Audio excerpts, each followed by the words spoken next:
Hello and welcome back to my channel, guys. My name is Pankaj and you are watching Be Yourself, the channel where we talk about bikes and rides. So guys, I hope you all are doing well. आज भी Sunday है and I am also on a ride.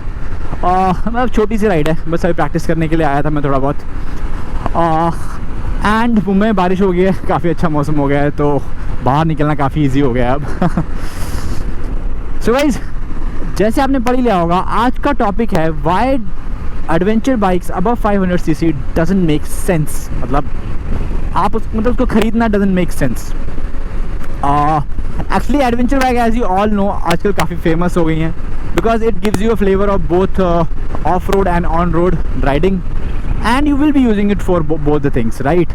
मतलब do it all bikes kind of thing है जो Indians के लिए best thing है, मैं तो बोलता हूँ.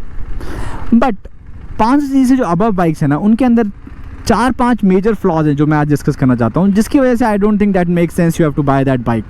It will be more pain in the ass other than enjoying that bike. So guys, let's not wait anymore and start with the video. So guys, the first thing, the bike above 500cc have too much power. So अगर आप देखोगे तो 500cc तक जो बाइकें होती हैं उनके अंदर 45 bhp तक मैक्सिमम, 45-47 तक मैक्सिमम bhp रहती है, एंड उससे ऊपर जो बाइक्स होती हैं उनके अंदर पावर फिर 60-65 bhp से चली जाती है, सीधी सी बात है. And that much power I don't think you need, right. Normally आप टूरिंग कर लो, साथ बंदे के साथ कर लो, साथ में अगर आप लगेज भी लगा लो, तो आपको आई don't think that much power is needed for doing everything. उल्टा इतनी सारी पावर जो है ना, एक तो इंडियन रोड्स भी नहीं बने हैं ना, आप टूरिंग में उसको इस्तेमाल कर पाओगे अच्छे से. मतलब आप क्या 160-170 में चलोगे थोड़ी ना, आपको 120 तक ही मैक्सिमम जो इंडियन रोड संभाल पाते हैं. दैट मच स्पीड के लिए आपको इतनी ज़्यादा पावर की ज़रूरत नहीं पड़ेगी. So that's the first thing, they have too much power, non usable power जो आप ज़्यादा यूज़ नहीं कर सकते. 45 bhp तक आई थिंक दैट्स इनफ. तो दैट्स द फर्स्ट थिंग. जो 500cc से जो नीचे बाइक है वो आपको आराम से देती हैं.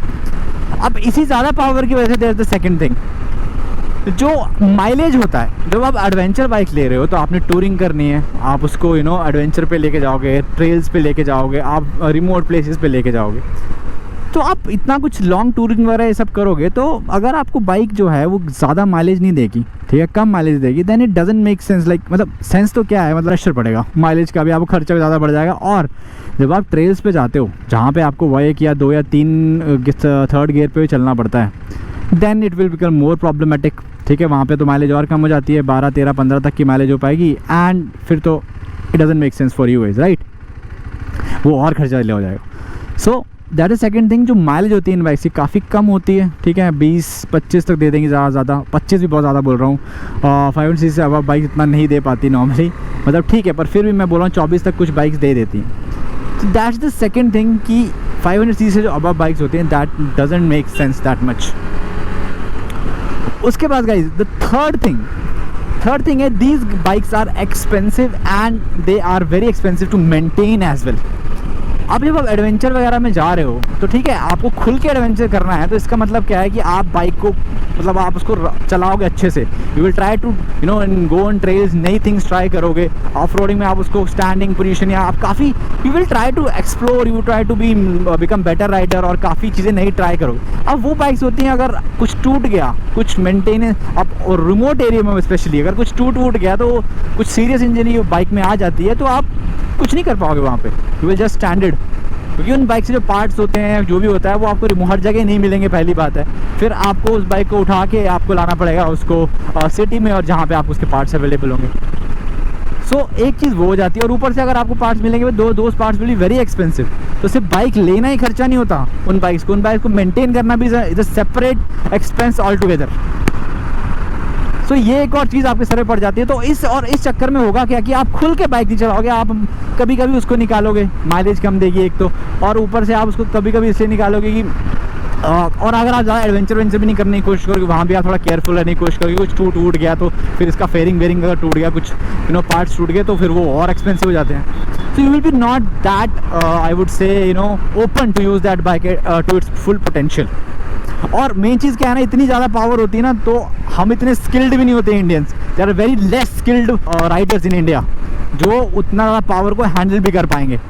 और फिर आप अच्छे से उस बाइक को अच्छे से फुल पोटेंशियल तक यूज़ भी नहीं कर पाओगे, तो फिर फ़ायदा क्या है इतना पैसा खर्च के इतनी महंगी बाइक लेके, right. So that's the third thing that 500cc से ऊपर अबव बाइक्स होती हैं उनमें आपको मेंटेनेंस और वो एक्सपेंसिव भी होती है और मेंटेनेंस भी एक्सपेंसिव पड़ जाता है। अब 500cc नीचे लिख लो, अब ये 390 ले लो, इसके पार्ट्स इजीली अवेलेबल है, बजाज इजीली अवेलेबल कर जाता है, ठीक है। उसके बाद अगर आप हिमालयन ले लो उसके भी पार्ट्स आपको इजीली मिल जाते हैं, ठीक है। होंडा वगैरह के मिल जाते हैं आपको इजीली।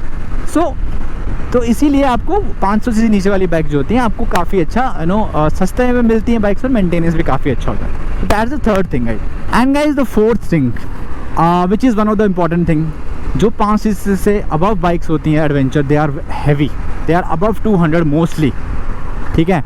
एंड जब हैवी बाइक हो जाती है ना, एडवेंचर के लिए heavy bike is not recommended, सीधी सी बात है। वो अलग बात है हम करते हैं, बट अगर आप रिकमेंडेड लेवल ले लो और आपको खुल के वो चीज़ करनी है, अच्छे से वो करनी है, तो आप हैवी बाइक जो होती है ना, दैट आपको ट्रेल्स वेज में it will be very difficult to handle that bike, ठीक है। आप उसको इतने फ्लिकेबल नहीं कर पाओगे। आप ये मत देखो कि कुछ लोग कर लेते हैं, वो those are very skilled people, they are very few people who can do that. जो लोगों को नॉर्मल बाइक में पहले अपना एक अच्छा लेवल का स्किल बनाओ, then you can shift to that heavy bike. वो बाइक इतनी हैवी होती है, उसको आपको सिर्फ टूरिंग ही करोगे उससे, एडवेंचर का तो नाम के रहने वाला है वो, ठीक है। तो दैट्स द फोर्थ थिंग कि वो बाइक काफ़ी हैवी होती है और you can not handle those bike in any all kind of condition जिसके लिए आपने एडवेंचर बाइक ली है। उससे बेटर तो अगर आप इससे अच्छा तो आप टूरिंग बाइक ले लो, बिकॉज दैट विल प्रोवाइड, अगर आपने टूरिंग ही करनी है तो आपको ज़्यादा अच्छा कंफर्ट देगी वो। So guys that's the fourth thing which I wanted to say about like 500cc and above bikes. और मैं एक चीज़ हाईलाइट करना चाहूँगा, अगर आपको लेनी भी है ना इससे अबव बाइक, 500cc से अबव बाइक लेनी भी है, you should have that kind of skill to manage that kind of power and that kind of weight. वो चीज़ सबसे ज़्यादा कमी है। सिर्फ पैसे हैं तो मैं ले लूँगा, उससे कोई फ़र्क नहीं पड़ेगा। That doesn't make sense. आप उस बाइक को फुल पोटेंशियल भी नहीं यूज़ कर पाओगे, आप उसको यूज़ करने में भी डरोगे और फिर कोई फ़ायदा नहीं है, वो फिर कभी कभी गैराज से निकलने वाली है। बट स्टिल 500cc से नीचे में एम्पल अमाउंट ऑफ पावर होती है, ठीक है। 45 bhp तक आजकल पावर मिल रही है, इसके अंदर आपको 44 bhp मिल जाती है। आपको NX 500 जो है हमारे अंदर, उसके अंदर भी आपको 47 bhp मिल जाती है। So power 47 bhp is enough. आप पिलियन और लगेज के साथ जाओ तो भी बहुत ईजीली हो जाता है। हिमालयन को भी देख लो ना यार, जो पिछली वाली थी, 24 bhp में भी सब कुछ चल रहा है और 30 न्यूटन मीटर ऑफ टॉर्क में भी सारा कुछ, पीछे पिलियन में बिठा रहे हो आप, सब कुछ लेके जा रहे हो। अच्छी खासी आपको सर्विस नेटवर्क मिल जाता है काफ़ी इजीली, इंडियन मैन्युफैक्चरर्स की होती है ज़्यादातर। उसके बाद वो सस्ती टू मेंटेन भी होती हैं और माइलेज काफ़ी अच्छा मिल जाता है आपको, 27 से 30 मिल जाता है। और अगर आप टफ ट्रेल्स में भी ले लो तो आपको 24-25 तो मिल ही जाएगा। So this is what I wanted to share and this is what I think. Let me know in the comment section what do you think about it. So guys, this is for today. I hope you like the video. Please hit the like button if you like the video and subscribe to my channel for this kind of content. Till then guys, see you in the next vlog. Bye bye.